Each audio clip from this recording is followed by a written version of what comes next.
Hey, speaking of Hey, which, I somebody- thought I was we gonna going let for Sky hair and run? makeup before this gig. Yeah, well, we ran it. The toupee guy's running late. Permanent makeup, yeah. On the interwebs. We are live on We're the live. web. Yo. Oh. Quincy, Are we on the dark web too? Well, it depends on who it is. Like I said, it was porn. Brought to you in part by the Silk Road. Because I got some dark stuff to share. I didn't get a chance to do my hair. Are we gonna have hair and makeup time? You missed it, Jack. I Are missed you it. are you going to do one of them tattoo hairlines? I'm going to tattoo. Yeah. I could. Tattoo him a nice Yeah. I could. Beard. I'm so and- vain about my hair. I got a buddy that's a barber, and I told him, I said, we can make a lot of money. right? I said, you just shave the sides, and you know what I mean? I'll tattoo their forehead, little dots. I've seen people do that. They make thousands of dollars. Yeah, I've seen it. Yeah. Oh. I just shared it on mine too, Nice. so everybody can see us right now. Oh my God! All right, so what are we doing? We ready to get started? Yeah. We're ready. Let me start out with a prayer. before we get Yeah, I was started gonna. here. I've got it in my script, Jack. Oh, I've got man, a script. good man. I came prepared tonight. I'm gonna ask Dylan to start us off with a prayer. All right. Let's do the serenity prayer. I need a little serenity in my life. Let's So, do it. God, God. grant Grant me me serenity serenity to accept the things I cannot change, the courage to change the things I can, and and the the wisdom. wisdom To to know the difference. today. Amen. Today. Thank you, Dylan. Thank you very much. All right. Thank you very much. So my name is Chad. I'm an intern here at Most High Media, and tonight I've been asked or gifted the opportunity to host the show of Ink Therapy. Welcome to this special edition of Ink Therapy on the Most High Show. This is a special opportunity for everyone involved, including myself, because I get to bring in a group of all my closest friends to do the show with me. Yay! I met all these guys here on the show at our local recovery clubhouse in Holly Springs, Georgia. It's called The Rock. Rock. We offer events and recovery meetings there of all shapes and sizes. I've got to participate in all of these things with everybody in this room, so that's a beautiful thing.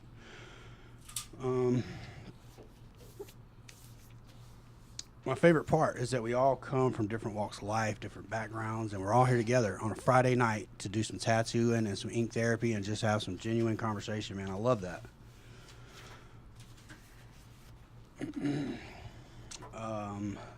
We're here to share a common goal. Our common goal is to stay sober and show people that there's a way out of addiction. Now, for the introductions for our special edition of Ink Therapy tonight, I'm going to start with Christian. Christian's not on camera, but he is currently my boss, my life coach, my spiritual advisor, and a person who has dedicated his life to his recovery life for sure, to promoting documentaries and recovery podcasts so that people can see it when they don't have access to a meeting or to a treatment center or whatever.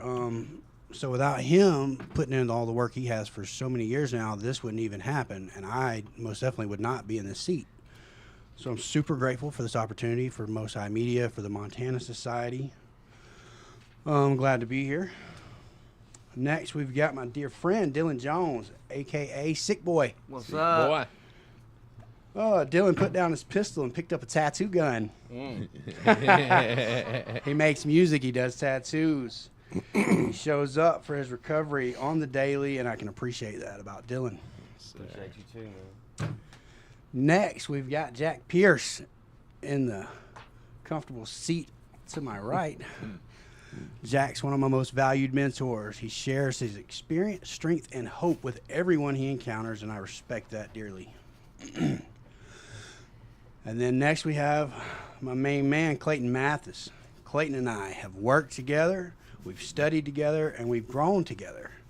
And I appreciate him for showing up tonight on short notice. And he's got a lot of stuff going on in his personal life as far as moving, like right now and tomorrow morning. So I appreciate you being here. I appreciate all of you being here. I'm happy to be here, brother. Give a shout out to Miss Leslie Jansen for doing quality control, as she always does so well. So thanks, guys, for being here. Thank you, Chad. Thank you, Most High. Yeah, I also Appreciate want. you guys. Thank you. Yeah. Also, before I forget, I want to give a huge shout out and a big thank you to all the donors that support Most High Media, that make these type of things possible, that make us, that give us a sober place to come on a Friday night and just sit and fellowship and eat dinner and talk. Like, that is so cool. So we couldn't do it without our donors and our supporters in the community.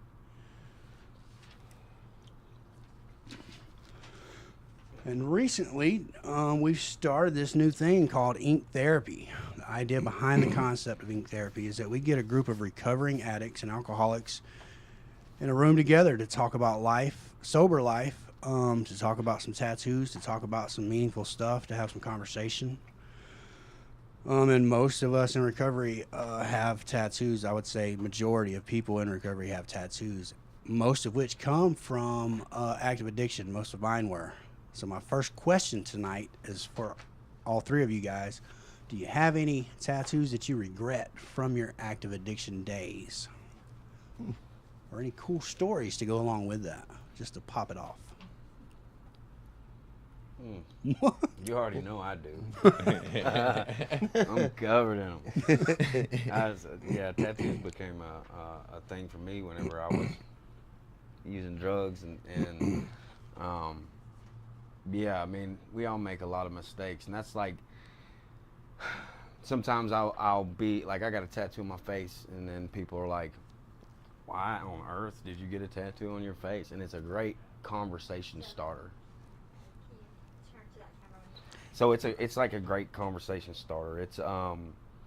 It's basically like, I get to break the ice if somebody's asking me like, yo, why you got a tattoo on your face? And then I'm basically like, well, I've made some dumb decisions and I've had to change a couple things in my life. I said, but I no longer, you know what I mean? I don't make bad decisions like I used to. Right. So it's always pretty much a good way to start. That's awesome. Nobody else? I can't say I regret any of mine. I waited a lot. I wanted a tattoo for years. Like, my active addiction started when I was 13, and I think I was 21 when I got my first tattoo. But they are all significant and they mean something. Right. It took a long time contemplating what I'm gonna get, and the only story I've got is I've got this eagle back in '83, and then my son joined the Marine Corps. Oh, cool. And asked me to come visit him. He wanted to get tattoos together, so we paid for a flag around my eagle. Nice. During COVID, that was a pretty cool experience. Yeah, that's awesome. Yeah. That's awesome. Ready? Yeah. That COVID. Make it happen, Captain. COVID tattoo. All right, we're here to get a tattoo tonight. Can you tell me a little bit about what it is, what it means, what it says? Pain to peace is what it says, and I think it's the story of who I was before I found recovery. It was pure pain, and now my life is mostly peaceful. And I didn't think. I guess I hoped it could be that way at some point. Not when I had a gun in my mouth, but when I got sober, when I finally gave up trying to control it and think I could be different or would be different, I had hoped. I guess, to be honest, the only thing I wanted when I came in here was to not want to die and not want to pick up and use again. Right. Because that's all I thought about. So if that was my goal for getting sober, I would have sold myself way short. I've gotten so much more. I didn't understand, I couldn't even comprehend the joy that laid ahead of me in this journey. Right. Everything I wanted has come true. Family, children, giving back to others. Biggest joy in my life today. Very nice. What about you, Mr. Clayton Mathis? I'll say that we've been doing this ink therapy thing. We've done it here on the show one time before. We've done it over at The Rock twice now as like a recovery event where we bring people in. We bring Dylan in, first of all, our tattoo artist. We play some music and we invite all of our community members to come in and get tattoos for free. And do this exact thing right here that we're doing right now. So I've been there at all three of them. I haven't got a tattoo yet. I'll get mine tonight. Yes, but Clayton, you got yours last weekend, 2 weeks ago at the Rock. Yeah, yeah. You want to tell me a little bit about what you got, what it means? Yeah, absolutely. So the tattoos I got, it was a week ago Saturday, so almost 2 weeks ago, was at our second tattoo event up at the Rock. And I got GPS coordinates put on my childhood home. I remember my childhood home incredibly fondly. I was very lucky, very blessed. I have a very loving family, and you only have one home. And I never want to forget where I came from. I always want to remember it that way. And I'm grateful to be able to have that as a reminder on me. So Dylan did a great job. I think the ink therapy, I think it's an awesome way to reach our community. I think we're nailing our target audience with it. Like you said, I mean, I think, I mean, what else could you do to bring us in? Most people in recovery, they've got tattoos. So I've only got two. These, the most recent ones being the second ones, and the first one I got after my first time through treatment. So I actually don't have any tattoos from active addiction. Oh, wow. Never really thought about that. I guess I didn't have any money left. Right. So just got two, man. But they're awesome. I love it. I look forward to getting more. I got a lot of ideas, so now that I got a talented artist, we're gonna put pen to paper, That's right. needle to skin. Let me add to that. So I'm gonna tell you the origin of Right. the tattoo thing for me, and it all started in addiction. And I was just like a little I don't know. I grew up in a little town of Ball Ground, and I thought I was like the town badass, right? You know what I mean? Like the little thug that run around, and you know what I mean? And of course I had drugs and stuff on me. And I came across these kids one night, and they were like walking up my hill, and they were like, yo, we've got this tattoo stuff. And of course they were kids, but I mean, like, so was I, you know what I mean, at the time. So, and they knew that I did drugs. I knew that they did drugs, and they had a tattoo kit, right? And then that was where it all began. They were like, we'll trade you this for your drugs. And I'm like, and so, but then, you know what I mean? I made some bad decisions with but Really? So, but then it took off to be, you can always take something that's a negative in your life, and you can turn around for something good and positive. Right. That's right. So what you're saying, though, is most of yours were done in active addiction? Most of the tattoos I got, hell yeah. Yeah. I mean, I've been in active addiction most of my life. Yeah, me too. No, a lot of them, yeah. Very nice.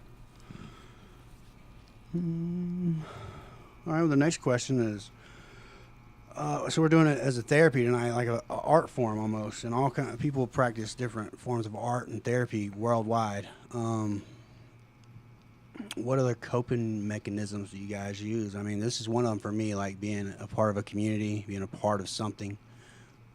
Tattoos are great, and especially when I have a sober, clear mind to really think about what I want to get and how I want to get it and what it means to me. That clarity makes a difference in getting a tattoo for me. But there's so many other coping mechanisms that we all use in recovery. I'm curious to know what are y'all's favorites? You're giving me the evil eye over here. First of all, I'm give a shout out to my cousin Lenny and to Pierce.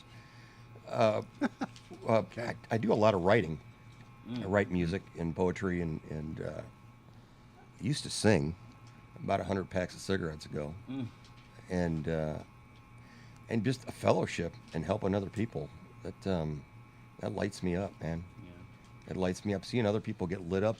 They go from pain and start feeling some peace and see a twinkle in their eyes. That brings tears of joy to my eyes all the time. And that's awesome. that's I didn't even imagine that I didn't imagine that those lowest moments of my life, shooting dope, one day that would be a positive, just like my boy here said, that you can always turn a negative. Right. I never thought there'd be a positive in that 2 o'clock in the morning when I'm slamming dope, feeling like a pincushion.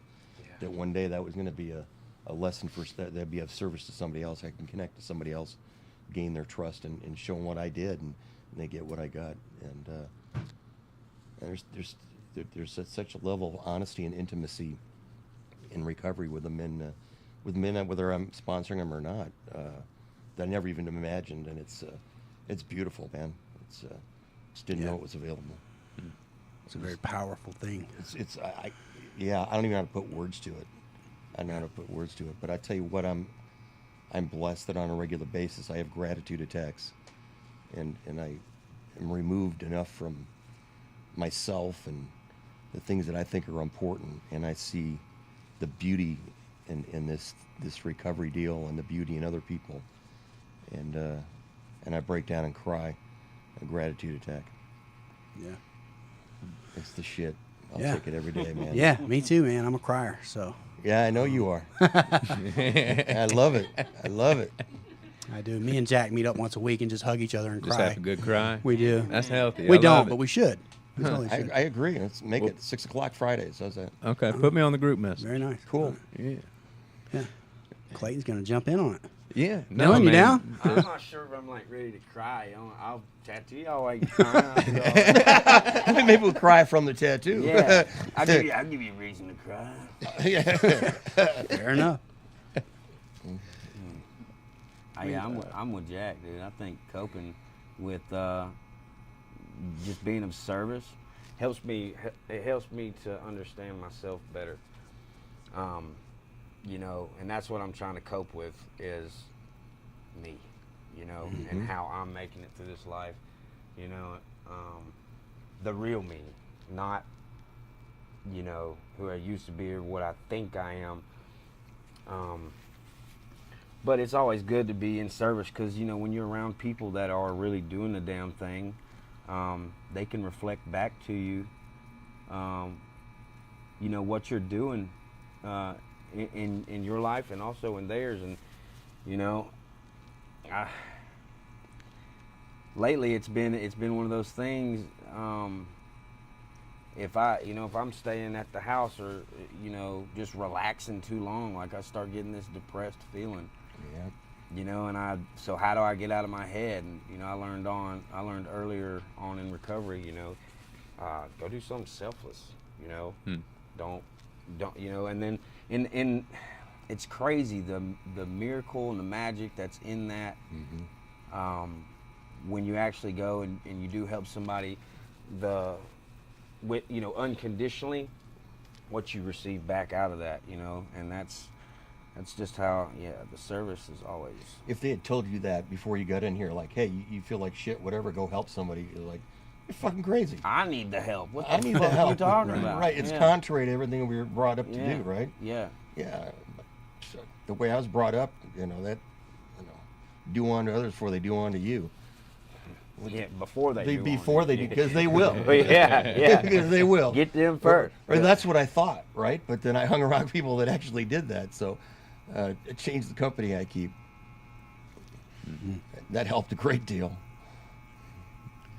Man, that's so cool, and one of the, I love being of service to others also, and that's something that's resonated everybody that's spoken. And I think that's a beautiful thing that recovery has given us, because think about all of us in active addiction. Were we helping other people?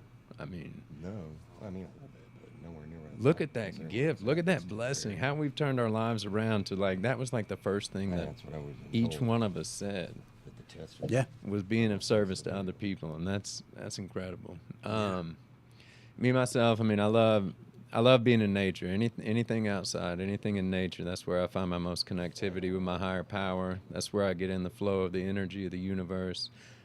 I like to just go and sit and be, and I may meditate, or I might be on a mountain bike, doing a hike, doing a kayak, but anything in nature, that's where I really touch base. Those are my grounding activities.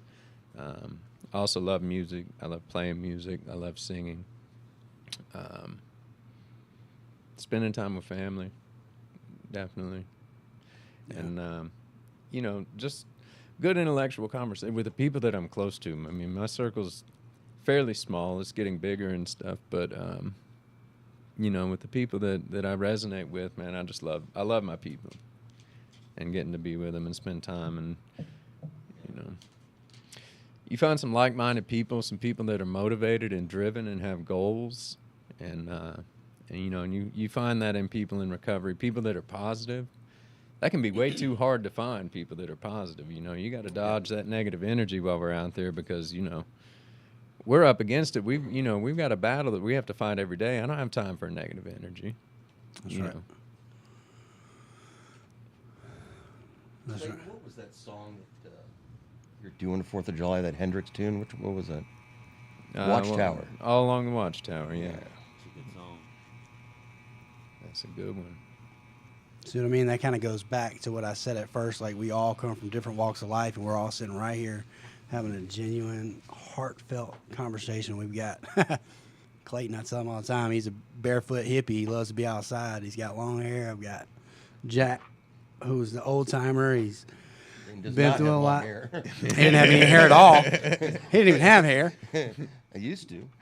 We've got Dylan, who shared that he used to, run the streets very trailer park thugging. So, and myself, I'm the guy that fit in with everybody because I didn't know who I was, so I didn't know where to go. Like I hung out with this crowd and that crowd and that crowd because I thought like I would fit in eventually, and I never did. Yeah.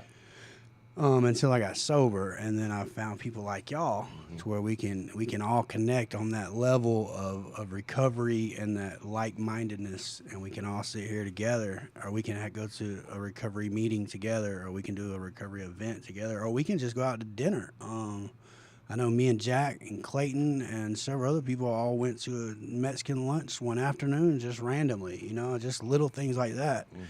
Are what keeps me going. Like, community of people. Like, I didn't know that a community or a sober network could be that powerful until I really got involved. And luckily, I'm the type that I had to be forced into it or kind of pushed into it to really believe it, because I need that concrete proof of everything. I can't just believe it because you tell me. I have to know. And so luckily, I was like, blessed to be kind of just pushed off into it, and I love every minute of it. Like, there's been so many blessings that come from recovery. I personally was just in Montana doing some filming, me and Christian doing some filming for the Montana Society, and I went to like a little local recovery clubhouse out there, and it's a little small town. And man, I went in there and sat down with these people that I've never met, that don't know me, and I don't know them, and we all just immediately bonded. Like, we all were connected in that room for that moment. And that's powerful for me. Just to be in a room full of like-minded people, whether we're in a studio getting tattoos or we're doing a meditation session or whatever it is, whether we're out, eating lunch, all of it together makes a very powerful force. So that's my favorite part of recovery, the fact that I have a community of people that back me no matter what, that I can get along with, and then also that kind of like what Jack said earlier, that my experience can possibly prevent someone else's pain. That's really powerful to me. Like, when I'm able to be of service and help other people, my past experience might prevent their pain, because they don't have to go through everything that I went through. I mean, they might, because some people are hard-headed like I am, and they have to learn the hard way. But the fact that there's that option to give some guidance and give back is powerful. That and the community. Yeah, I'd like to jump on that a little bit, what you'd said about not fitting in. I used to hang with all kinds of crowds. I was a big jock when I was younger and didn't felt like I belonged there, and I'd hang out with these people, and no matter how hard I tried or how much time, I never felt like I belonged anywhere. How does that make you feel? There's Made me therapy. feel like all alone, Yeah. right? All alone. And I was in these rooms of recovery, I don't know, 3 months or 6 months, and I don't know, the magic happened. I knew that I'd found home. Finally. I fit in. And it was because people were talking about the things, what earthlings, we call them, would think are just disastrous, terrible, horrendous things that they'd experienced, they'd walk through, they were laughing about it, and they came clean with it. You know what I mean? Like, they're okay with it today. Yeah. They're talking about some of the things I hadn't even talked to anybody about. Those are my secrets that were keeping me sick. And I'm just like, these are my peeps, right? Finally. I finally met the same people because they talked about the same experiences and how it affected them. They talked about the loneliness, isolation, separation, the feeling of never feeling a part of, and those all the things that I realized that was true for me, and I broke down and cried. I found home. I found home. Even the sick people. Yeah, With the sick yeah, the so-called sick people, You know what I'm talking about. the so-called sick people. But that's all about perspective, right? There's plenty of people out there that could use some recovery, Right. and I don't love them any less, but this whole world could use some recovery, right? Yeah. We're all dealing. Everybody's. I don't know what you're going through, man. We're all going through something, some kind of pain, trauma, some experience, Right. And I didn't know what to do with that. I had some horrendous things happen to me as a child that no child should have to go through, and that just ate me up on the inside until I found a place safe to talk about. Right. And people that were warm and loving and accepting, and it turned out they had been through it too, and now longer it doesn't have the power over me like it used to. Yeah. A pain shared is cut in half, and a joy shared is doubled. Divide the burden, baby. Baby, that's what I'm saying. That's right. I found that that identity crisis that we're kind of talking about, that seems to be a commonality amongst us too, and probably most people go through that. Even people not in any kind of an active addiction thing. But I was plagued with identity crisis and insecurities and things like that, and I used drugs and alcohol, as one of those coping mechanisms to help kind of fill those voids or get those insecurities out and stuff like that. But yeah, not fitting in not feeling like you fit in anywhere is a bad feeling. You got to find your tribe, you got to find your people. Mm-hmm. And in this thing of recovery, I feel like this transcends all things. Like, it transcends all of our backgrounds, our interests, hobbies, age, gender, language even. I think, Jack, I think you spoke on this, so I think have you ever been to a meeting of a completely different language? Because I have, and it was on accident. It was called La Serenidad, so I should have known. But, I was just trying to find a meeting. And I went in there, and obviously, Spanish-speaking meeting. I know a few Spanish words, mostly cuss words. So, Right. I went in there. I didn't know what they were saying. But I stayed, and I felt what those people felt. And I felt like I knew what they were saying. So, Yeah. recovery, Yeah. it transcends all of that. Mm-hmm. And it brings us together. Oh, shit. Our disease doesn't discriminate, and the recovery doesn't either. Yeah, I feel that. I went to a meeting in outside of Guadalajara, outside the main town, and they didn't speak a lick of English, but I knew exactly what they were saying. You know what I mean? It's crazy. Yeah. And they weren't cussing, because what I know are the cuss words too, right? Yeah. I grew up in Phoenix, and I know how to tell you to, whatever. I'm not going to say it in English, but yeah, I knew how to tell you to get lost in Spanish when I was very young. Turns out those aren't really good tools moving forward. No. I got a different set of tools when I came in here. A spiritual kit of tools. Spiritual toolbox. Yeah. That's awesome. So I was in Montana recently, and I was going through like some personal stuff, and my default automatically takes me back to, I did this by myself. I'm gonna get out of this by myself. I'm self-made. I grew up alone. Whatever. And I forget about that spiritual connection. This like required. That's so important. This vital to being in recovery. Like, I forget that quick. If the slightest thing or whatever happens, I jump back to my default. And I'm riding solo again, and I forget quickly how I got to where I'm at. So I was in Montana, and like I said a minute ago, I need that rock hard concrete proof. And damn, if there wasn't a whole bunch of beautiful mountains, like, what more rock solid proof do you need than a giant mountain around you going, hey man, you didn't do this by yourself? Look around you. And so that was a beautiful thing for me to go out there and experience, a little bit of spirituality in myself, and find it in another state with a group of guys that are like-minded. You know what I mean? A community of people, and some of the guys there I knew from here. So that was a beautiful thing, because I could just jump right in with all these guys. Yeah, the beauty and the grandeur of something like that out there. I mean, I love being out west and being in those mountains and those valleys and just how vast and big that they are. I mean, it's undeniable proof of God's existence and His awesome creative power. So I feel you. I mean, that's why I was saying what I was saying earlier, man. Get out in nature. For me, it's always get out in nature. Yeah. And you get out in some nature like out when you were in Montana, all the better. Yeah. It's so beautiful, peaceful, and a lot of time to reflect and do some self evaluation type stuff out there. Mm-hmm.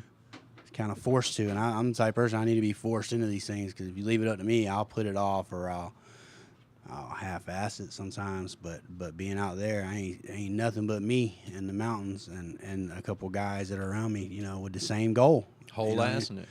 Yeah. So nothing but whole assing out there, bro. Hell yeah. No cutting corners and there's no denying. You know what I mean? That's awesome. Jump on in it. So ask me a question. I don't know if that counts as jumping in. He's a AMA.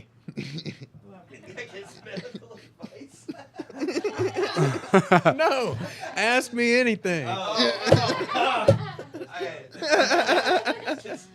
He said, "I'm out." I just happen to know what that stands for. I'm out. Right. Yeah, we're some institutionalized. No, I don't think about that. If you want to swap places. Me and you got to switch seats, Jack, so I can get in the tattoo seat. Yep. You're in the commander's But y'all chair carry now. on the conversation. Yeah. Well, Dylan, how long you been doing tattoos? You said your whole life. yeah. I mean, You that's did- what I was gonna say. Something. So, you like that? Oh.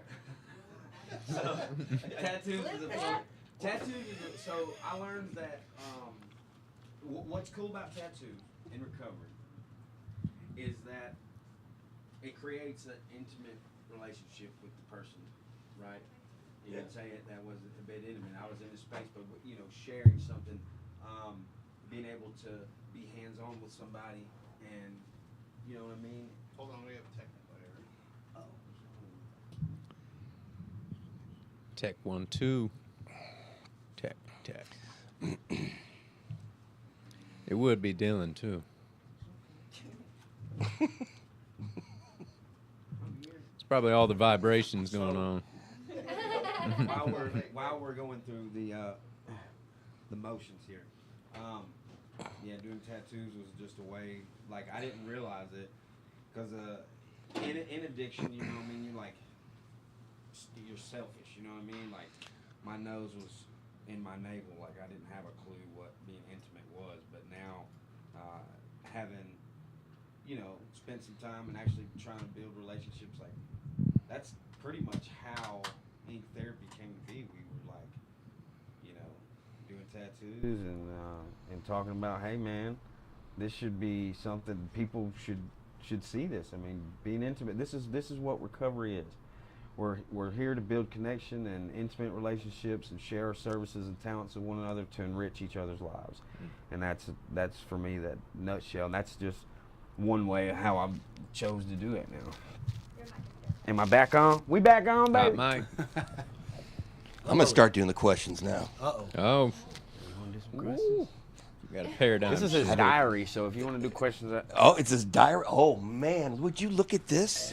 That's deep, huh? Whoa! All right, well, let's dive right in. This looks like your fist up here. Let me just no.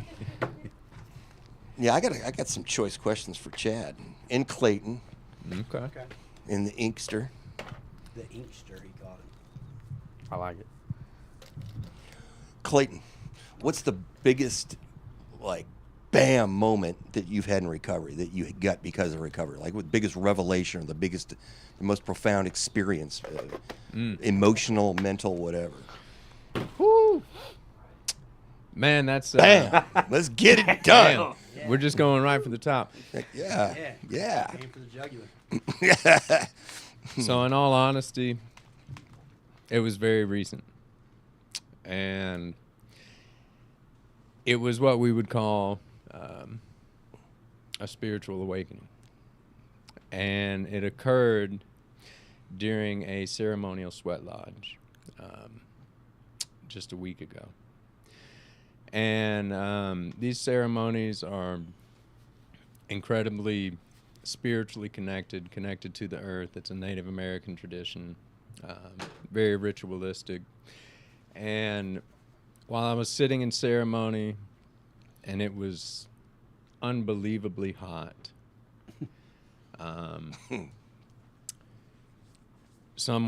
one person had already had to leave the lodge. One person was throwing up in the lodge. It was hot. Wow. That hot, huh?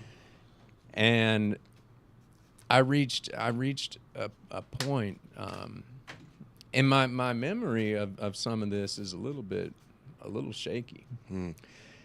But what I felt an undeniable connection, an interconnectivity of all things in this life, past, present, future, ancestors, Mother Earth, Father Sky. I mean, everything was occurring simultaneously. And I was right there in it. I was too. All you guys were there. I mean, it was in the flow and the power of just that feeling and that energy.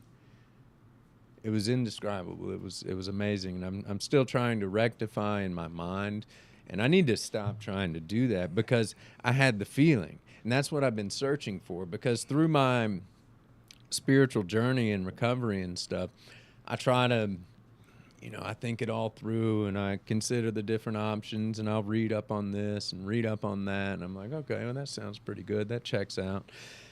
But what I've lacked is that powerful feeling. And I had a feeling that was just, it was completely undeniable. So as far as a higher power to be able to tap into, something that can do for me that I can't do for myself, it's out there. It truly is. And I can tap into that energy. I can tap into that power. And it was just that. It was all power. And, man, through that, there's nothing I can't accomplish. There's nothing we can't accomplish. I felt lighter the next day, man. The sunshine on my face, the wind as it was blowing. I remember getting out of the car the next morning, and I was like, what is this? Like, it was unreal. It really was. And I'm looking forward to continuing such practices and diving deeper and chasing that feeling and figuring out what it means to me. So, yeah. That's awesome. If I remember correctly, the last time we talked, July 4th, we talked about that, and you're struggling with that whole thing. I was. We had that conversation very recent. Yeah. And then, bam, the next time I see, I'm getting chills, man. I couldn't be happier for you. Yeah. There is something out there. There's right? something out there. It's crazy, and you can't explain it. And I know what you're saying about, like, trying to understand it, wrap my head around it, intellectualize it. Why? It just is, right? But it's so... I'm not going to figure it out. No, you're not. I'm just confusing myself more. Right, yeah. It's just analysis paralysis, man. You just explode 100%. trying to figure it out. I get that. There's an infinite number of possibilities out there. And which one is actually right, we don't know. I don't need to know. I'm not going to figure it out, but you know what? It's there. You found what's right for you. I found what's right for me. Right on. And, awesome. Thank you. Yeah. Thank you so much. Me and Clayton had this conversation, I think it was yesterday, the day before, a little bit about what he just shared. And I said exactly what you said, Jack. I said, man, that's so cool, because me, you, and Jack sat up at the Rock and talked about this and your need for a connection with your spirituality. And then it happened like a week later, and then I went to Montana, and I also felt something not as powerful but similar. And now we're all sitting up here together talking about it, man. That's the coolest part. Look at the progress we made in a couple of weeks. Yeah. That constant growth is what I need in my life, that constant moving forward. I read something somewhere, somebody told me recently, you can be on the right track and still get run over if you're sitting still. And I said, oh, man. Got to keep it moving. Got to keep growing. Got to keep learning. Got to keep showing up. Really, that's been my motto lately. Life gets tough, and I just continue to show up. That's all I really have to do sometimes is show up. Old timers used to tell me, just suit up and show up. Yeah. Regardless of how you feel, regardless of what you think is right.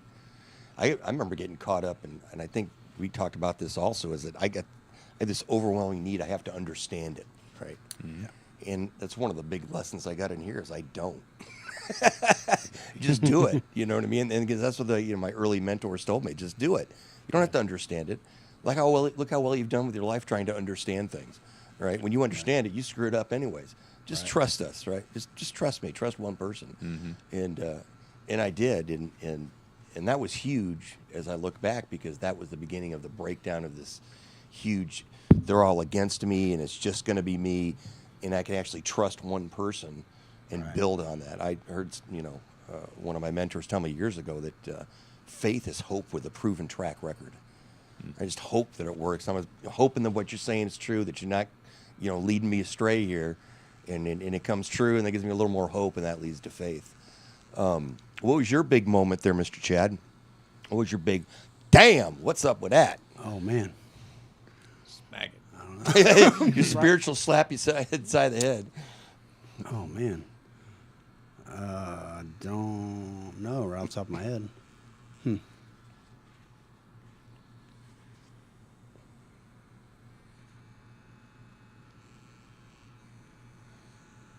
Yeah, I don't have one specific moment. I'm going to ask you a different question, and just give me the first thing off the top of your head. All right. What's the most important intangible thing you've gained since you got clean?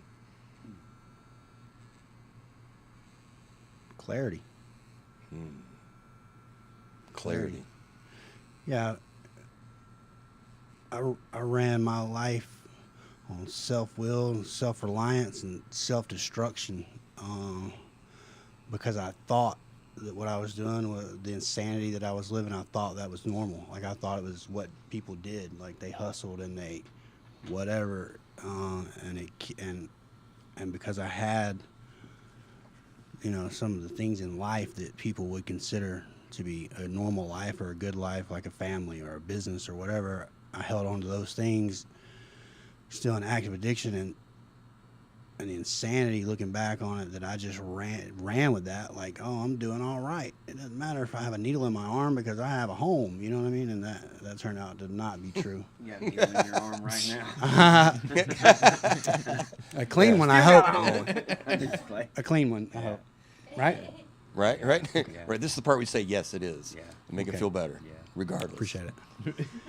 Yeah, so the biggest thing I've gained is clarity, so where I can be aware of my actions, my feelings, and then I can find the solution to fix what's wrong with me. Then I can dig deep because my brain is clear, my thoughts are clear, and I can come up with a plan of action and not just run rampant through the streets thinking I got this shit figured out and that I'm okay and that I don't have to ask for help. So really, that kind of leads back to your first question. Like, my first biggest aha moment was that it's when I realized it's okay to ask for help. That it's not a bad thing to ask for help. Like, it's okay, and there's people willing to help. And I was the guy, like, rehabs for quitters, and I could do this shit by myself, and I tried that every possible way. Most of y'all know my story, so I've tried it every possible way except with a spiritual aspect or asking for help and being open to receive it. I always tell people, like, the three main parts of my recovery are asking for help, being open to receive it, and then giving it back to others. So that was like my big aha moment, that I can ask for help, and there's so many people out here that are willing to jump right in the boat with me and help me get back to shore. So now I try to hang on to that and keep that in my forefront so that I can be of service when someone needs me. I heard perspective change. I like your take on clarity. I don't know, I was about a month and a half clean. For the most part, I'd physically detoxed. And I started seeing my life for what it really was. And it was crazy what I thought was normal or was acceptable. Like, you'd said something about, sure, I got a needle in my arm, but at least I have a place to live, right? That rationale, I completely get that. I completely get that. Is he going to be modeling here in a minute? Because You were modeling. was Yeah. I? You were like, Yeah. you look like Rose off the Titanic. That's what Rose. That's what I was thinking of. That's yeah. what he was going for. Okay. Yeah, that's exactly what I was going for. Nailed it. I thank you. well. You know, it's a gift. What can I say? But my perspective, the way I see things now, maybe it is hugely different. You know, what I thought was important before, what I thought a man was, right? What I thought a man was is completely different than when I first came in here. That changed completely. Intimacy. You guys talked about intimacy. You know, I always equated intimacy with sex, right? And intimacy and sex is intimacy, but it is not the whole of intimacy. And there's this level of a type of intimacy that's available that I didn't know that's far more rewarding. My first mentor in this program taught me what an intimate relationship with another man was like. And if you had told me that, you know, before I got clean, I'm like, dude, I'm not gay. I'm not gay. You know, and I pound you into the dirt to prove that I'm not gay, you know. But I've learned something much better than that. And again, that's perspective and clarity. And even as I look back now after, you know, a while of being clean, I still look back at some of the things I did when I was out there running and gunning. And I'm like, damn, I can't believe I thought that was okay or that was normal. You know, that was acceptable part of my life. And it makes me, you know, I heard somebody say this recently that when I was younger, I had these goals that were up here. I was going to be like an architect or something like that, or an attorney, I thought, right? And then as time went on, rather than take the steps to meet the goal, I lowered the goal because that, you know, you got to go to college for that. You got to like go to school all the time, right? And you got to pay debts. You got to be responsible, and that's not how I was going to fly. Yeah. That's not the way I was living. So I lowered the bar, and I lowered the bar, and I lowered the bar. And of course, this is all hindsight, right? I didn't realize I was doing this until you know, I was where you were. I was homeless, right? And sure, I was smoking crack, and I had hepatitis C and tuberculosis, and I weighed 60 pounds less than I do now. I was jaundice in my eyes from drinking, but you know, it wasn't that bad. You know, I was getting what I needed. You know, it was acceptable to me.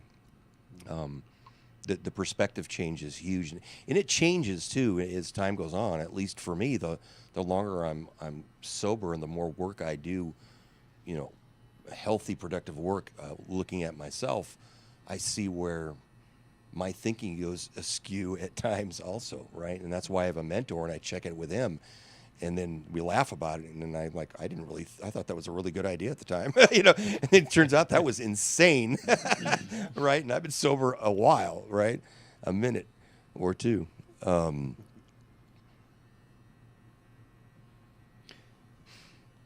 Yeah, I heard somewhere, I mean, you want your goals to be measurable, attainable, and timely. So, you know, altering your goals and stuff to be something that's, you know, attainable, that's smart because, you know, by not meeting a goal, you know, I can see where we could get down on ourselves by that. That's for sure. And there was another, like, kind of a recovery quote, and it was something about, what was it?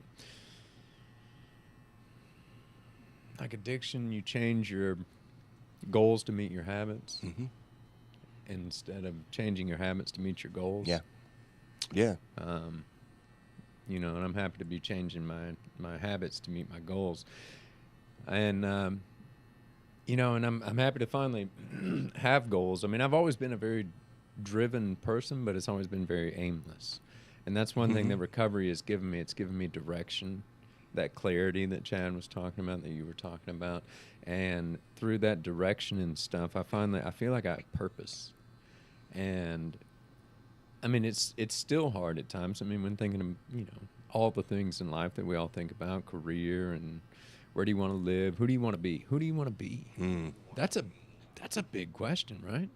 Who are you now? It's a really big question. That's a big question. We get one run at this life in this vessel that we've got, and so I don't want to look back on my life with any regrets. I want to look back and know that I did it the best that I can, to the best of my ability, that I pursued all of my passions, that I lived up to my potential. That's a big one for me. I don't want to look back and think that I didn't realize my potential. You know, in inactive addiction, I was just squandering it. You know, I would go to work, did fairly well for a drunk, but still, you know, still squandering potential away. And we talked about this too. Yeah. Didn't we talk about the potential? Potential, that was me and you. That's when I was laying here thinking, like, fucking Jack sucks. I felt the same thing. I think that all the time. Bastard. Who About the let him- potential or the Jack sucks? Jack second part. sucks. Yeah. So Yeah, recently, no, I Jack, get being that. Yeah. a mentor in my life of some sort, pointed out to me, because I grew up like, did really well in school. A lot of people liked me. I was accepted by most. I didn't fit in specifically anywhere, but I was always in trouble, and I always had like teachers and principals and counselors and aunts and uncles like, Chad, you have so much potential. And I ate it up. I love it. I'm Yeah, that like, was- yeah, I do. Thought it Wear was a that like a compliment. crown right here, Hell man. I yeah. got potential. I Yeah. thought it was a compliment my whole entire life up until about a week ago when Jack said, yeah, I heard that too, Chad, and that's not a compliment. And I went, oh, shit. Oh, shit, it's not, is it? That means I have potential to do something great, but right now, currently, I'm not doing shit with it. Clayton, you brought up a good point about what do you want to be, and I get that. I tell you what, one of the bigger revelations for me was finding out who I am. Who I am. I came in here, and that's changed, right? I did a lot of work in the beginning, step work, whatever, and excuse me. I wrote this inventory out, and I looked at it. I'm like, damn, that's who I really am, not who I thought I was up here. I'm like, a lot of that I didn't really care much for, but it gave me something to work towards, you know. And then, in like 7 years, I got married, and in those 7 years, I morphed as an individual. I learned more about myself. I like to think I became a better person. I certainly became a more attractive person because I attracted better people, right? But I was still growing, you know. And then I became married, and that's like a whole different person. And then kids, and now I'm a husband and a dad. Like, what is this? How do I do this? How do I navigate this? That's new. I didn't get the handbook, right? But I had people in these rooms that had been there and done that. I'm like, I'm going crazy, you know. And they guided me through it, and I morphed as a man, and was married for, I guess, 19 years. And you know, now in the last, you know, especially in the last 6 months, finding about who I am, because I'm not a full-time father. I'm not raising kids. I have them in my life, but I don't have kids, and I'm not a husband. I'm not coaching baseball anymore. Like, who am I, and what do I want? What do I like, right? Because I thought what I liked was what I had, and I did.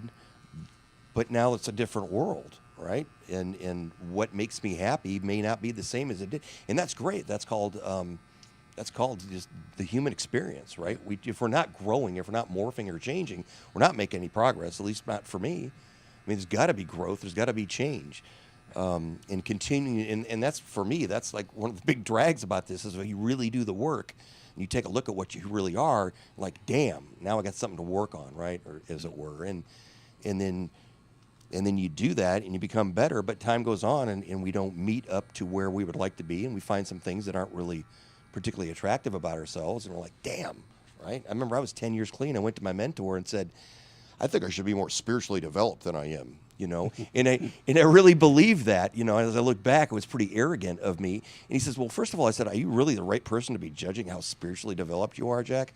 I don't think that that's really a job that you should be taking right now. Why don't you continue to do what you're doing, and when you're off kilter, we're going to tell you. How's that? And he's absolutely right, because people see in me things that I can't. You know, getting back to the perspective thing, I could relate to Clayton when he's talking about being analytical, and I got to understand, and I got to look at all these things right, and I do all these things, and I do. I'd like to think I'm a very analytical person. I think things through, not so much knee-jerk reaction, but I'm no matter how hard I look at it, how hard I study, think about it, I am still tied to my experiences and my opinions from my own life. And there's always going to be perspective that I cannot see. And that's why I have a mentor or multiple mentors. I call them a sponsor. Let's not dance around it anymore, right? And I can run by, and I can think about something, and I go to him, and I'm like, oh my God, in 10 seconds, he says, well, blah, like, holy cow, I never thought about that. As much as I try to. And that's why I need those people in my life to, like, get the you call the boat that you steer with. What do you call the not the oar, but the Rudder? The rudder. Yeah. To get my rudder back where it's supposed to be, because I'm going over here and I'm supposed to be going over there. Going in circles. I'm going in circles. How often, right? I'm like a one-legged duck. Quack, quack, quack, quack, quack. I'm going around in circles. But I need that, and I continue to. And the joy of it, at least for me, is no matter what I come to my sponsor with, and I've been with him for 11 years, he's never once said, damn, you're messed up, dude. You're a fucking, I don't know how I can help you. You know what I mean? He usually laughs and said, yeah, well, this is my experience with that, and this is what I did, you know. And then I'm crying about it, you know, or whatever. And then by the end of it, we're laughing, and he gives me some solutions, and I move forward, and I get past it. And you know, thank God I don't take myself as seriously as I used to, because that was my big problem. I was so important. I took myself so seriously, nobody else had to. You know?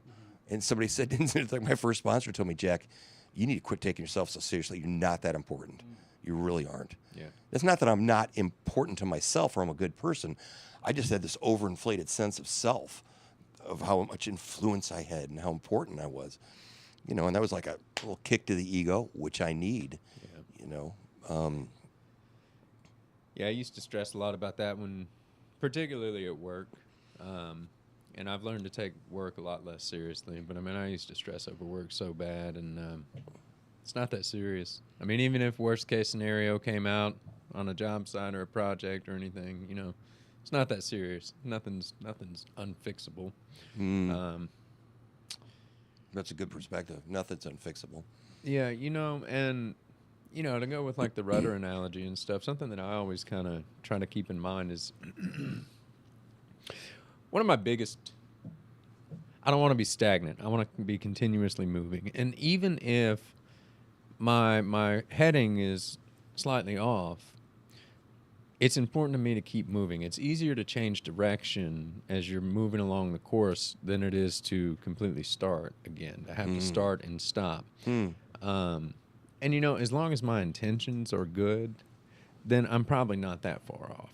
You know, I'm probably heading in generally the right direction. And if you need to adjust the course just a little bit, then fine-tune it, you know, check in with your sponsor and get a little perspective. Right. All the better.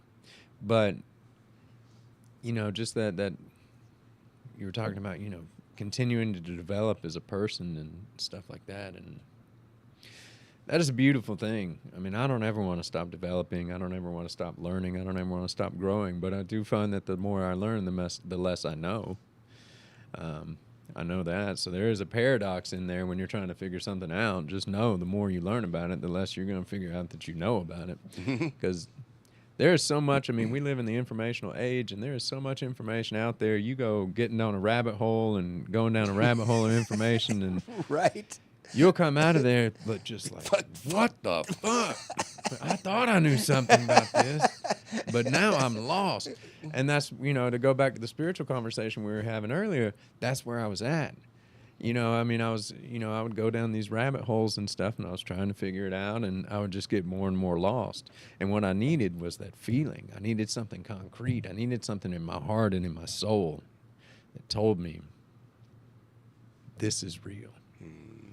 And there's no amount of information or intellectual thinking or analyzation that will get you there. It's got to be. And you should know because you tried all these years. Tried, right? Right. Yeah. You know.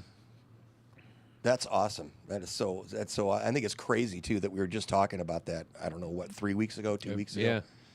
Yeah. And you get that. I get that. And so I've had numerous, you know, spiritual experience, or I call them a spiritual slap me upside the head proof, because that's what I needed, right? Unquestionable, because I can rationalize anything and I can research and find, well, this was, you know, it's just because of this or whatever.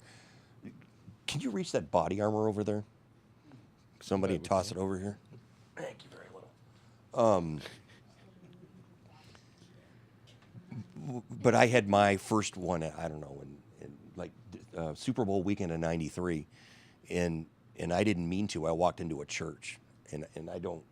I'm not much of a church guy now, and I certainly wasn't then. If I went into church, it was to tell you all how wrong you were, right? That would be my purpose. But after a 3-day run of crack and moonshine, I ended up in a church by mistake. And anyways, I had an experience. I didn't share it for the longest time because I thought you would laugh at me. You know, I thought this guy's crazy. Right? You're making this up because it was that unbelievable. It was. From the outside, it was that unbelievable because I experienced it like you did. It was unquestionable. I couldn't walk away from that. I couldn't rationalize that. There was something going on out there, you know. It had nothing to do with religion or the Bible or any of that stuff. But there was something, and they were all connected, and there's something powerful and beautiful and wonderful that loves me for who I am, and for a moment. And I don't know, and I've heard people describe similar things that the construct of time does not exist in that.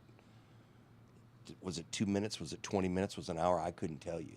Yeah. But I felt a sense of peace and comfort that I can't even articulate. Yeah.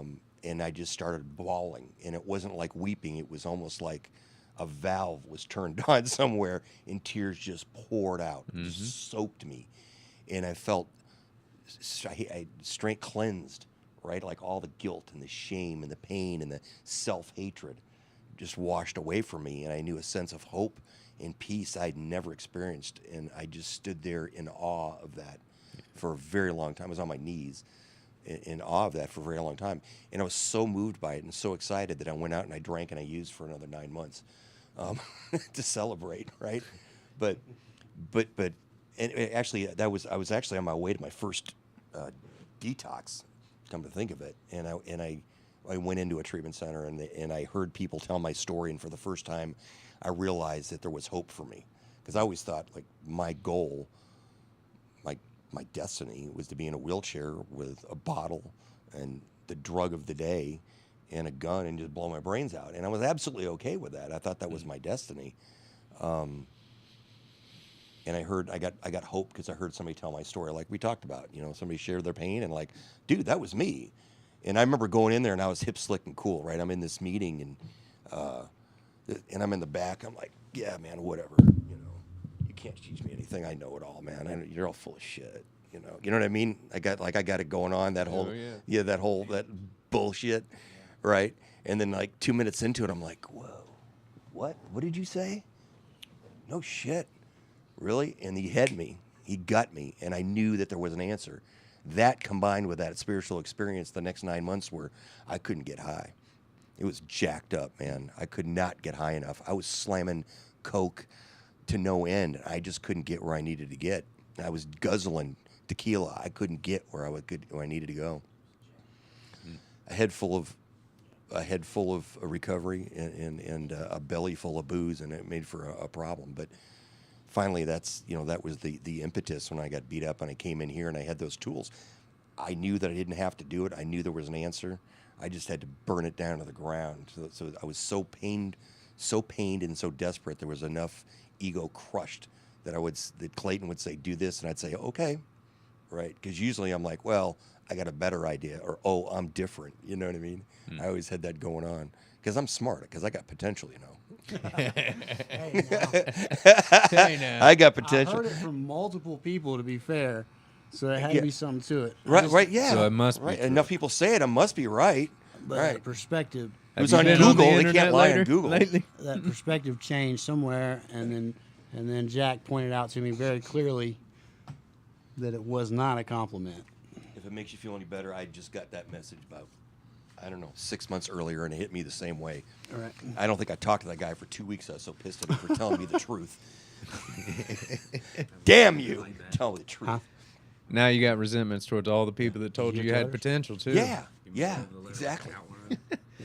I was gonna But isn't that funny how it works? That God, what happened just recently? Somebody told me something. Oh, I was on a dating site. I'd been divorced about a year. And I was talking to this girl. We're getting along, and she said, well, how long you been divorced? And I said, oh, I don't know. I think it was about 6 months at that time. And she goes, "Do you really think you've been divorced long enough to heal from that?" Oh, I got pissed. Like, who are you, man, judging me, and what do you know about me? And now this is all in my head, right? I didn't say it out loud because I still want to get with her, right? And I think I said something like, "Oh, I don't know, I'll think about that," right? And she goes, "No, I think you need some time. I wish you the best." And she hung up. I was pissed, right? Fast forward 2 years, 2.5 years, she was right. People tell me the truth. If I get angry about what you're telling me, it's probably the truth, or at the very least, I need to hear that message. If I don't like to hear it, you're telling me the truth. But she was absolutely right. I needed time to heal. I was still going through all the healing from that marriage, and if I don't heal from that, I'm just bringing that crap into the next relationship. When I came into my first marriage, I had like 10 suitcases of unresolved crap because I didn't deal with it. Sweet. I've heard a bunch of stuff from you tonight, some shit you've been through and stuff like that. Man, what's the solution to all that stuff? So What was your solution to healing from your past marriages? The stuff that you've been through, as far as professional help, going through step work, going to meetings, and abstaining. What do you think? Abstaining from relationships and sex. What was the most important The most important? out of all of those to you? Abstaining from relationships completely. Yeah, and that helped you heal Yeah. over time. Yeah, I think it was a combination of all those things, and I'm not healed completely by any stretch, but I know what she meant, and I know where I'm at today.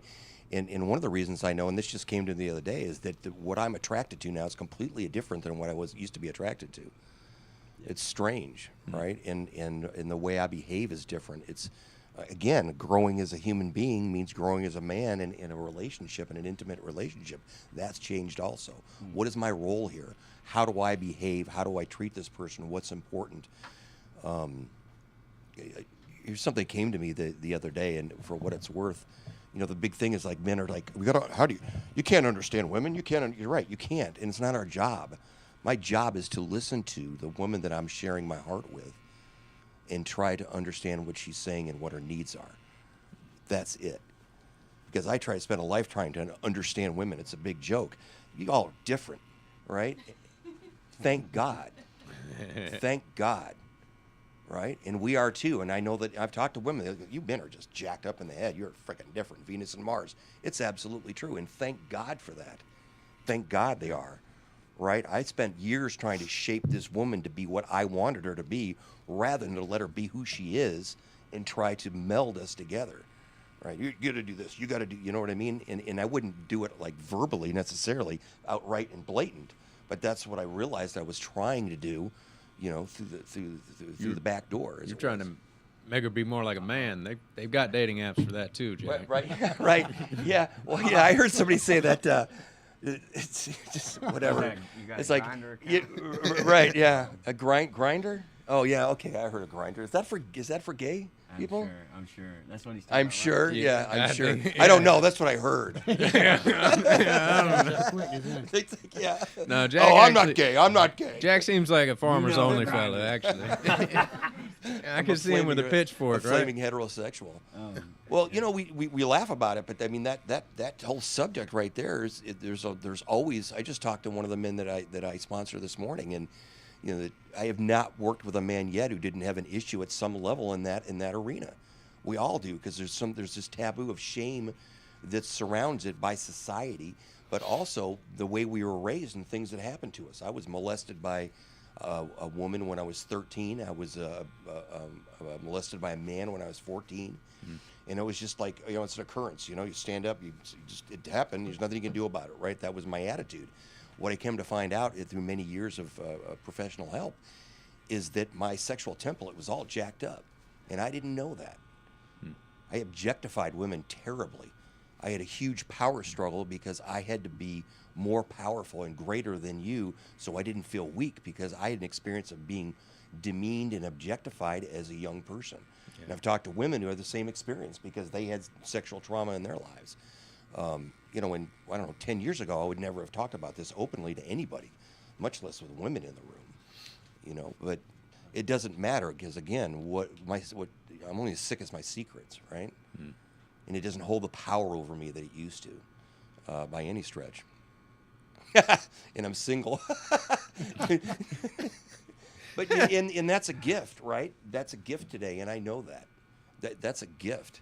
You know, I used to get into relationships just because they liked me, right? Because I didn't want to be alone. That's called taking hostage. I didn't know that. That's called taking hostage. I remember saying, the last girl was with me in my relationship before I got sober. I remember saying to my friends, yeah, I'm with her because I don't want to be alone. Damn, is that selfish? How selfish is that? I didn't think of it that way. I thought I was doing her a favor because I'm so great that I'm spending time with you, right? I put that woman through hell. I put her through hell. And to make up for it, I got sober. I hooked up with her again, and we started dating, and I asked her to marry me. And thank God I called it off, because I realized about 6 months after, well, it was about 6 weeks after we got engaged, I realized I was marrying her because I felt an obligation. I wasn't marrying her because I wanted to spend the rest of my life with her because I was madly in love with her. I was doing it out of guilt to make myself feel better because I thought it was the right thing to do for her. Yeah. Again, very selfish, but these are things that I learn over time. I don't like to discover these things about myself necessarily, but these are the things that help me grow to become the man I want to be, and to ultimately become a more attractive man to women, and ultimately attracting better class of women. Yeah. You know what I mean? But better type of women, I should say. Well, I'm just talking way too much here. Yeah. Doing great. Did that answer your question at all there, Dylan? No, it did. Yeah, so usually, I'm just, I'm interested in how somebody else has done it. Because it's always, sometimes I get caught up on my own perspective. Right? Sometimes I'll be thinking that it's still me that's in control. You know what I mean? But I like to hear from other people, like what they went through, what's important to them. And I tell you, I'll be honest, like, I've seen you around, you know what I mean? And I've sat with you, and I've heard you share and speak and stuff. And generally, the things that I've heard, are good. So that's why I particularly asked that question. I thought it was, I guess I was being selfish. I wanted to know. But That's not selfish. Don't confuse selfish with a yearning for knowledge. Yeah, that's definitely not selfish. Yeah. So, but that was the thing. It's just like you choose to be around the people that you want to be like or whatever. So, and you're a pretty knowledgeable guy. So I was like, let's ask him what his solution was, because that's some of the same stuff I've dealt with. I can't remember the last time that I was in a successful relationship. Because none of them before were successful. So it's like and how did you deal with that? But there's all different kinds of ways of dealing with pain. But I be dealing with it all the time. Nice. I be dealing with it. Dylan or dealing? Dealing. Dealing it. Okay, I'm dealing with it. I'm just dealing And with that's it. probably where the problem is, right there, right? Yeah. Because my sponsor says all the time, we'll time out. Where's God in all this? Yeah. Damn. Damn. Yeah. We get caught up in that, or, yeah. Well, let's talk about this. I'd like to talk about this a little bit. And you don't have to answer this question, but think about what was the example you had as a healthy relationship in your home when you were a child. Ooh. Right? Because that's our first, that's our model, right? That's our first example, what we see there. And I don't know about you, but very few people actually had a very healthy family model when they grew up. And I'm not knocking anybody, I'm just stating some facts. Right? I grew up with a mother who was an alcoholic and would shame my father to no end and scream and cry and yell, and my father was codependent and hooked on her, and he worked all the time, and he just took a whooping from her, a verbal whooping, right? And that was my example. So nobody said, hey, Jack, here's a book on healthy relationships. Nobody gave me that. I kind of learned as I went, right? But in all honesty, we don't really have that handbook, right? No. And we had a poor example. And for those of us, and I'm a guess, you don't have to disclose anything, but I'm going to guess that most every person in this room suffered some kind of a sexual trauma, an inappropriate sexual act as a child to them, were the victim of that as a young person. and that just compounds the ability to form a healthy bond with a person of the opposite sex or same sex, whatever your preference is, or to have a relationship at all, right? I took a lot of hostages, man. Took a lot of hostages, a lot of abandonment in the past, a lot of abandonment, some serious stuff that went down in sexual trauma. Go ahead, Chad. What makes me think of this tattoo that I'm getting, my abandonment issues, because my father committed suicide when I was very young. So I learned how to be a man from a woman. You know what I mean? Because I was raised by my mother, and truthfully, like, some of the guys that she dated were not the best. So I learned from those relationships, and it truly, obviously, fucked me up for life. I didn't know it at the time. I didn't know it until recently. But growing up with that type of environment and not knowing it, you know, it just becomes that normal. It becomes just part of me, just what it is, and just all I knew until I got sober and decided to take advice and suggestions from other men and people that I see in my community that have the things that I want. Like, he has a healthy relationship. That's what I want. How do I get it? And that kind of is what Dylan was asking. What's the solution? Because we all have to look up to somebody and have a goal. Right. And you have to find somebody, you know, that you can trust, that you can go to with these personal things like sexual trauma, like abandonment issues. And that's been my biggest. And that brings me to the tattoo. So I've had this tattoo of my initials. Are you done? No, I still got the S, but I was going to let you. Yeah, I've had this tattoo of my initials on my shoulder since I was, I don't know, probably like 18, 19 years old. Whose initials are those? These are my initials. At the time, that's all they were. When I was like 18, 19, it was like, oh, let's go get a tattoo. You know, we were probably drunk. I'm sure we were high. And funny side note, I used to... I knew this was coming. I used to Please. sell pills to my tattoo artist, Xanaxes exactly, and he would, I remember very specifically, he would take 2 Xanax bars and crush them up in a straw, snort them, and then start tattooing. That's the insanity I talked about earlier, like that I thought that was normal or okay. Yeah. But so I got these initials, you know, just kind of on the fly, and it was just my initials, CDS, right? But that also is my father's initials. He took his own life when I was very young, and it didn't necessarily mean that when I got it. But now that I'm older and I have kids, I have 2 boys and a girl. My 2 boys have these same initials.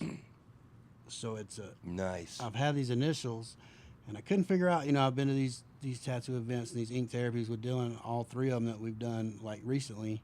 And I didn't know what I wanted. And then like watching other people and just sitting around talking, I said, oh, I want to emphasize these initials so it has more meaning and more depth. I want to know what it means, and I want to be able to explain what it means. I want it to carry on, and so I got a banner put around it to liven it up a little bit, and as a constant reminder that I grew up with no father, with no real male role model, and it led me to a lot of bad places, a lot of bad choices, a lot of bad decisions, because I didn't know any different. So this is like a constant reminder to not do that to my kids who have these exact same initials. Interesting. Yeah, so... Interesting. You know, I don't know if I told you, my mother, she committed suicide when I was 18. Right. Yeah. And she was not really present in my life, so I didn't have and both my sisters bailed when I was young because it was bad there, and they needed to bail. But, so I didn't have that, you know, that kind of influence, right? I didn't, my dad was a gentleman and told me this is what a gentleman is. You know, he taught me some of those basic things, but he was also whatever. But you know what Dylan said is it's just like coming into these rooms like, well, you want to be sober? I don't understand. That's a journey. I don't know how do you do this? So you reach out to somebody who's done it before, right? It's the same thing. A healthy relationship. I think men's groups. I've been fortunate to be part of some really, really quality men's groups over the years, both therapeutically and in these rooms, have been incredibly helpful. Where men can talk down and dirty, not down, bad choice of words. They can talk about gut level honesty things, right? About this particular subject, about relationships, about sex, about the issues we have in both those areas, and get real honest with it. And again, there's some freedom in talking about that. And you hear other people feedback say, yeah, you know, the guy that's been sober 20 years talks to me when I've got 5 years. Said, yeah, I get it. You know, that first relationship I had, I went crazy for her. I was stalking her. I'm like, well, I didn't stalk her. Well, wait a minute. Actually, I kind of did now, come to think of it. I didn't realize that. I got so obsessed with it. But it's that fellowship, right? People relate to your tribe. You find your tribe, you had said earlier. It's the same thing. I find the tribe that you're all like me. I mean, I've been sober a while, right? A lot longer than some of you guys, but it doesn't matter. We're still the same tribe, right? I just happen to have a lot more opportunity to make mistakes over the years, a lot more years to make mistakes, right? And to grow and learn from them. But it's the same thing, right? We're all cut from the same thread.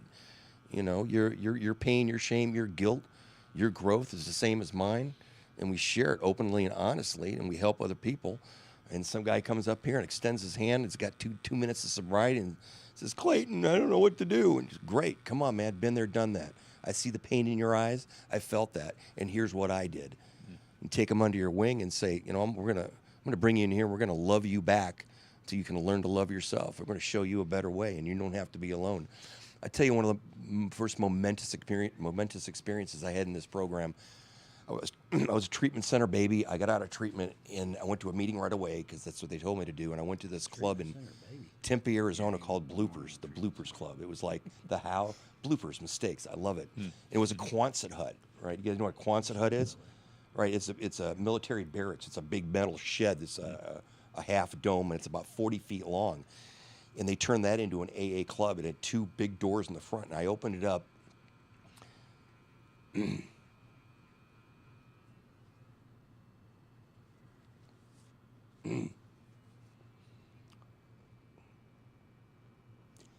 I opened up the doors, and on the other end was the podium. And there's a sign on the podium that says, "You're not alone anymore." And that's what I saw. And that was everything. I was not alone anymore. Because I'd been alone my entire life. And I don't even know where I was going with that. Now, well, that was weird. I haven't thought about that in a while. But, you know, you all took me in, right? I was like a sheep in a pack of wolves. I came in here all alone. The only thing I had was willingness. I didn't know what I was doing. I was scared. I was so scared of myself, scared of everything. I had some hope and some desire, but damn, I was all alone. And good people said, "Come on, let me get you a cup of coffee. Let me get you a chair." And they sat down, they talked to me, and they took me out for fellowship afterwards, right? In the meeting after the meeting, which was as good as the meeting. And they just did stuff, and we went to dances, and it was like being. And I look back, it was kind of like being in high school again. We'd get like 15 people into some old 4-door sedan, and go to the local dance, right, or the Denny's or whatever. It was like a party, right? And that was my big deal. I look forward to Friday nights again, right? Except I'm with guys. We're not looking for girls. We're looking for recovery. We're getting high on recovery. We're going to the dance, and just like in high school, we go to the dance, and all the guys are over here, and all the girls are over here. And we're just talking about each other and talking about the girls. Nobody's asking anybody to dance, but we're killing it, man. We're loving it. We're just loving life again. Do you remember the freedom before alcohol and drugs owned you? Like, just to wake up in the morning and say, "Yeah, man, kicking some ass. I'm going to hang with my dudes," whatever, or whatever your thing was, right? Or bicycles. I wasn't big in bicycles, man. Yeah. I wake up at 6 o'clock in the morning, barefoot in Arizona summer, nothing on but shorts. I get on my bike, and I'm gone for 15 hours, man. Yeah. And that was life. That was fine. I didn't have any money. The next destination was the greatest journey ever, right? Before alcohol and drugs owned me. Yeah. And that was what I started to experience in early recovery. It was the same sense of waking up with hope. Like, dude, let's tear it up.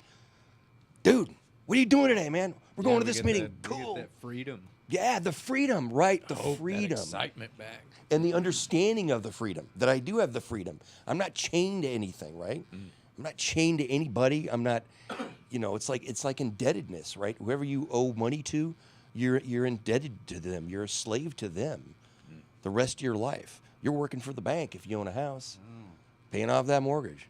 You're working for the finance company. Every day you get in that car and say, "Yep, they own me. I got to keep working."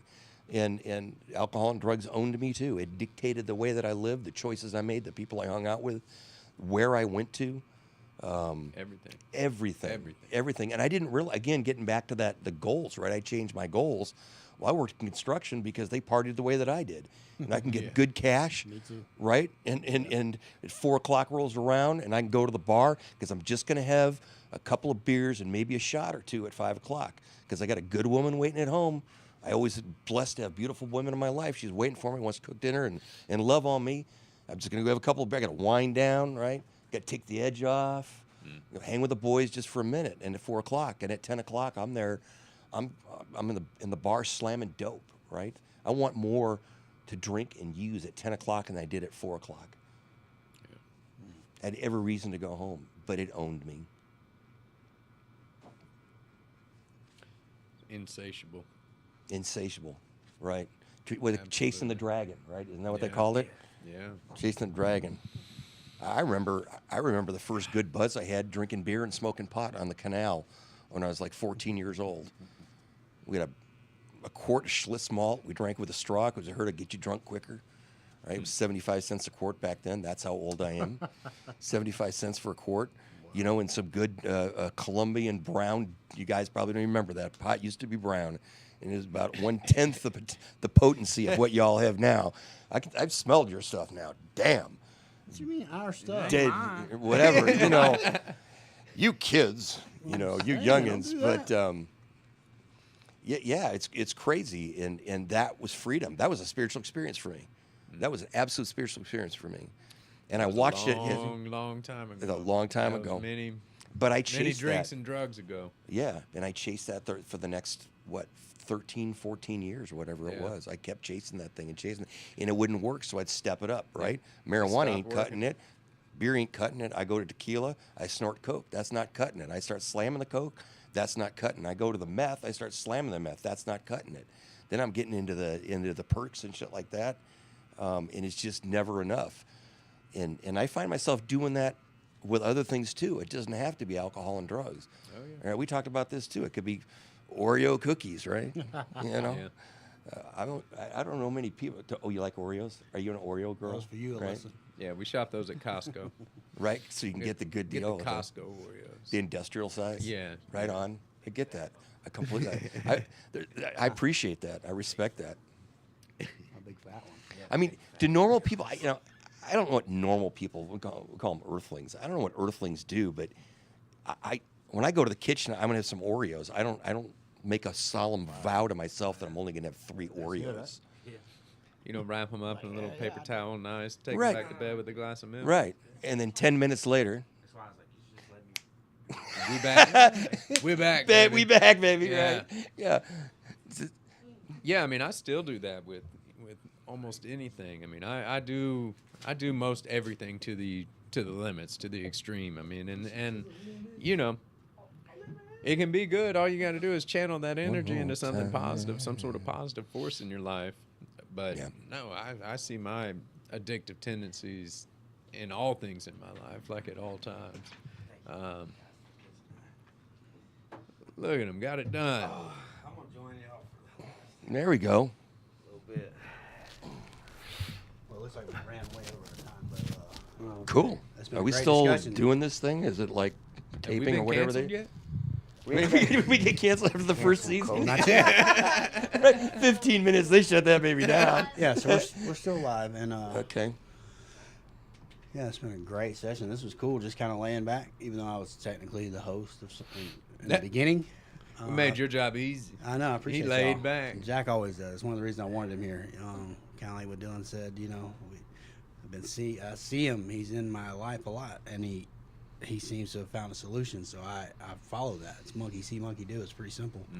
Yes. It's pretty simple once I really stopped fighting to do it my way. It got a lot easier. Keep it simple, stupid. Keep it simple, stupid. That's what they say. KISS. So. Yeah, that's exactly right. Well, I truly believe you are an amalgamation of the people you spend the most time with. So I mean, I'm happy to call you Clayton guys my always brothers with in the here. big words. Yeah. We can look it up later. Okay. Make sure it was right. I But- am. We're an Armageddon. What did you say? It was armadillo. An armadillo. Yeah. Oh, so now you're calling me names. At least you're protected. You got your body armor. I got my spiritual armor on today because I'm hanging with y'all. He's That's talking right. about That's right. the drink that you got. Well, this has been great. Before we wrap it up, Dylan, you got anything you want to add? You've been listening. Dylan's been hard most at of the work. Time, so No, yeah, that's my steadily thing. busy. So it's ink therapy, but it's really therapy for me because all y'all are like talking, and I hear y'all talking, but it's like that's the peace that I get because I'm an artistic guy. So as long as I'm putting my energy into that, that's my world, man, and that takes me. I'm at the same time I'm helping you, it's helping me. Just like being, a sponsor, just like being in the program, man. There's no better gram than the program. Did you know? What does program stand for? Come on. People relying on God, relaying a message. Oh man. Where do you get this message? A sponsor? Sponsor? Yeah, SPONSOR, sober person offering newcomers suggestions on recovery. Oh, really? What's this message all about? Message? MESSAGE. Oh my God. Me, step, sponsor, and God every day. We're gonna start calling him Jacronym. yeah. Well, Shit. where do you get these things? Well, you get them in the steps. Well, I don't want to do the steps. Well, what if you don't do the steps? Well, then you go nuts. What do you mean nuts? Nuts. hell? NUTS. Not using the steps. Yeah. Well, what are these steps Thinking exactly? along What, the what, lines. what, I've what, seen what, what do you mean by steps? What are these steps? STEPS. Solution to every problem sober. Sober? What's sober mean? What exactly is sober? Tell me this sober. Son of a bitch. Everything's real. And you do these things, you're going to get some hope. Some hope. What's hope, Jack? He said some hope. He said hope. Some hope. Helping other people every day. Yeah. Well, what if I do all these things? What am I going to get? Peace. You can get your family. Oh, family. Family? I forgot. What's that? What's family? FAMILY, father and mother. I love you. You can get your family back. And you'll create another family in here. Amen. Powerful stuff. Powerful. Damn. All right. I can't beat that slew of acronyms, so we might as well wrap. Right. Nobody. You can't compete with that, Jack. They can see the directors in the other room. Damn. Thank you. When you can't follow it. We appreciate everybody that tuned love in. We appreciate, I love it. We appreciate all the donors. Thank you for watching. Be sure to download the Most High Media app to watch all our recovery-related content, documentaries, short stories, educational. It's all there and it's free. Check it out. Download it. If you have any questions, concerns, or just need someone to talk to, you can reach out to me, Chad, at themosthighshow.com. This has been an epic episode of Ink Therapy on The Most High Show. Ain't no highlight. Ooh, ooh, ooh. Thank you all. Woo! Nice.